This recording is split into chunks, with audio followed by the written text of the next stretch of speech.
All right, so get ready because we're about to take a deep dive into the world of management principles. Ooh, exciting. And we're going to be focusing specifically on like the big names, Yeah. Taylor and Fayol. The classics. Exactly. We've got some excerpts here from a 12th grade business studies textbook. Oh, wow. Back to school. I know, right? But trust me, this isn't your typical boring high school lecture. Okay. This is the stuff that like actually revolutionized factories and you know what? Those. It's still shaping how companies operate today. Oh, yeah, for sure. Even in our like super tech-driven world, it's amazing. It's wild how these principles have just stood the test of time. Absolutely. And to kick things off, we're going to start by looking at a company you definitely know. Okay. Toyota. The cars. Yeah, exactly. So they have these guiding principles, almost like a company philosophy, Yeah. that influences everything they do. Interesting. So they talk about things like honoring laws, Okay. respecting different cultures, Makes sense. building like top-notch products, Of course. and constantly innovating. Right. Always got to be ahead of the game. So does any of this sound familiar? Yeah, I mean, it's like a recipe for success, right? It really is. Like any good company is probably doing at least some of those things. Yeah, exactly. And what's super intriguing is how Toyota takes these principles Okay. and like strategically weaves them into their long-term vision. I see. So it's not just like a list of rules. It's more like, It's deeper. yeah, it's part of their DNA. Exactly. It's not just about profits for them either. No. It's about being like a responsible global citizen. Right. Sustainability and all that. Exactly, while simultaneously pushing the boundaries of what's like technologically possible. They really want to do it all. They really do. They're not just talking the talk. Yeah. They're walking the walk. I like that. Now, to really understand where these ideas come from, Okay. our textbook here takes us on a little journey All right. I'm ready. through the evolution of management thought. So like the history of management. Yeah. Starting way back with, you ready for this? Hit me. The ancient pyramids. Yeah. Wow. Can you imagine? I mean, talk about a project management challenge, right? Seriously. Trying to coordinate a workforce of like thousands of people Yeah. without modern technology. I can't even imagine. It blows my mind. But I mean, pyramids aside, Okay. this historical perspective really highlights Uh-huh. how management has always been like this fundamental aspect Yeah. of human endeavor. Well, I mean, we've always needed ways to organize and get things done right. Totally. And things really started to accelerate during the Industrial Revolution. Oh, yeah. That's when things got interesting. Big time. And that's where Frederick Winslow Taylor comes in. Okay. The efficiency guru. That's when, no, Taylor, he was absolutely obsessed Now, that's what with efficiency. we know. He believed in like dissecting tasks Okay. to find the absolute best, most streamlined way to do them. So like breaking things down into tiny steps. Exactly. And this is where we get the term scientific management from good old Frederick Winslow Taylor. So he was all about study workflows and figuring out how to optimize every little thing. Meticulous. I mean, he even broke down something as simple as shoveling. Shoveling Yeah, to determine like the optimal load size. for maximum output. It's amazing. It sounds kind of tedious, though. It does, but hey, it worked. Fair enough. So he was all about time studies and stopwatches and all that. Yeah, and it's incredible how he applied this like scientific approach to Yeah. every aspect of work. Wow. But the textbook mentions something interesting, Okay, I'm listening. that Taylor wasn't just about like time studies and stopwatches. Yeah. He also strongly believed In- in fostering cooperation Retreat. between workers and management. That seems a bit counterintuitive. Right, because you wouldn't necessarily think that the efficiency guy Yeah. would be so focused on collaboration. It's true. You'd think he'd be all about like top-down control and just telling people what to do. Right, but it's not that simple. Okay, so what was his thinking? Well, he actually called for a mental revolution. A mental revolution? Yeah, advocating for a shift from conflict to collaboration. I like that. He believed that when management and workers could put aside their differences Right. and work together towards a shared goal, Okay. that's when you unlock true efficiency. Interesting. So it's not just about optimizing the tasks themselves. Yeah. It's about optimizing the human element as well. Exactly. It's pretty insightful when you think about it. Yeah, it makes sense, though, when you have everyone working together towards the same goal, Totally. you're going to get better results. Now, on the other end of the spectrum, we have Henri Fayol. Okay, what did he bring to the table? He took a more top-down approach, Okay, focusing on the manager's role. gotcha.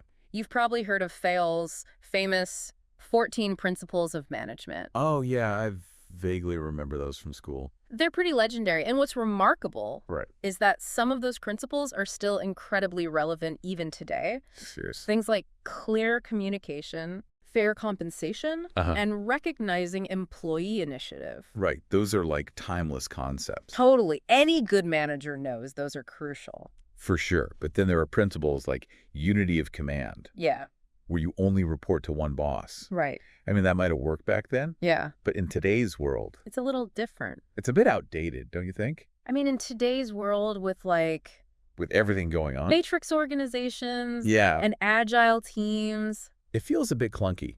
it does. If you think about it in modern organizations, Yeah. people often report to multiple leads.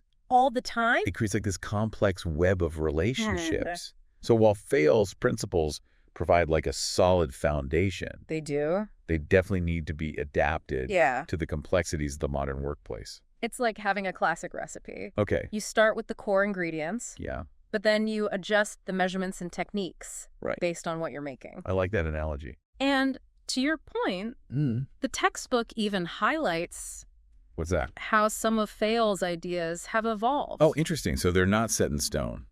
Not at all. Okay. For example, the concept of authority. Okay. It used to be very top-down, Yeah. focused on the power of the manager. Right. Like the boss is always right kind of thing. Exactly. But now Right. the emphasis has shifted towards empowering employees, Oh, I like that. giving them more autonomy and decision-making power. So it's less about control and more about trust and collaboration. Exactly. I think that's a good thing. I do too. So we're seeing this really interesting shift, Yeah. from like rigid hierarchies to more flexible collaborative structures. Definitely. But how do you actually put these principles into practice? That's the million-dollar question, right? Yeah, I mean, it's one thing to talk about, Right. unity of command, Yeah. or employee empowerment, Yep. but how did these guys like actually implement these ideas? Well, they weren't just theorists. They were practitioners who developed specific techniques Okay, to translate their principles into action. I like it. So let's start with Taylor Okay. and his rather, shall we say, unique approach Unique is one way to put it. to work study. Yeah, he was incredibly meticulous, wasn't he? Oh, yeah.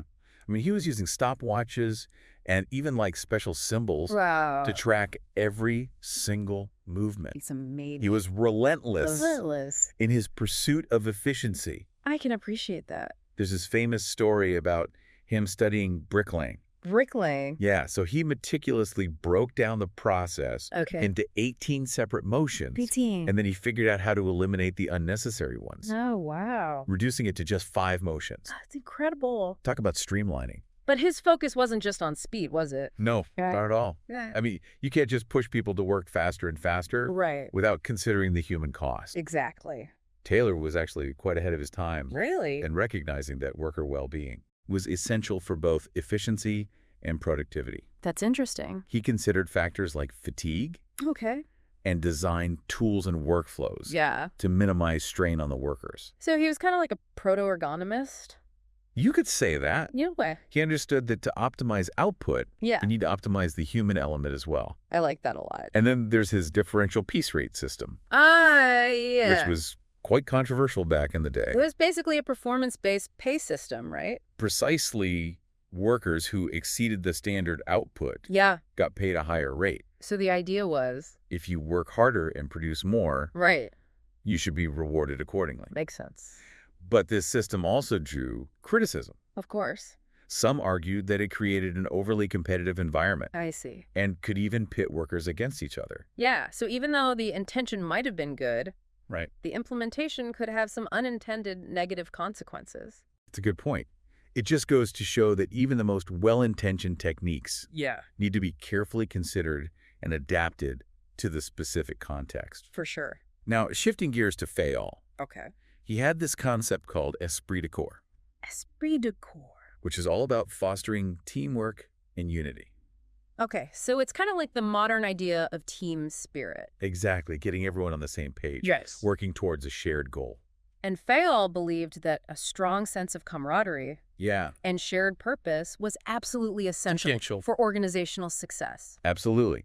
But he also recognized Hmm. that this wasn't something that just magically happened on its own. Yeah. It required conscious effort Okay. from managers Right. to create a positive and collaborative work environment. So how did he recommend managers go about doing that? Well, Fayol emphasized the importance of clear communication, Okay. fair treatment, and recognizing individual contributions. So basically treating employees with respect. Exactly. Giving them a voice, acknowledging their efforts. Yeah. You could foster a sense of loyalty and shared ownership. That sounds a lot like what we talk about today Yeah. with employee engagement. Right, making people feel valued, Uh-huh. connected to something larger than themselves. You Totally. could definitely see it as a precursor to those ideas. Yeah, Fayol understood that people are more motivated and productive for sure. when they feel like they're part of a team Right. and that their contributions are valued. Absolutely. Okay, so we've covered a lot of ground here. We have it. From ancient pyramids to 21st century management practices. It's quite a journey. It's amazing to see how these foundational principles and techniques Yeah, have shaped the way we work today. it really is. Even if we don't realize it, It's all connected. it really makes you wonder what Taylor and Fayol would make of the modern workplace Right. with all its technology, Yeah. remote work, and the gig economy. Can you imagine showing them a smartphone? Or explaining the concept of a DAO? A decentralized autonomous organization. It would be mind-blowing for them. They'd be like, what? It's like they were operating in a completely different universe. I know, but at the same time, But I bet they'd still recognize those core principles at play. which ones? The need for efficiency, Yeah. coordination, and clear communication. They're timeless. Exactly. Those are challenges that transcend Yeah. any specific industry or time period. You're absolutely right.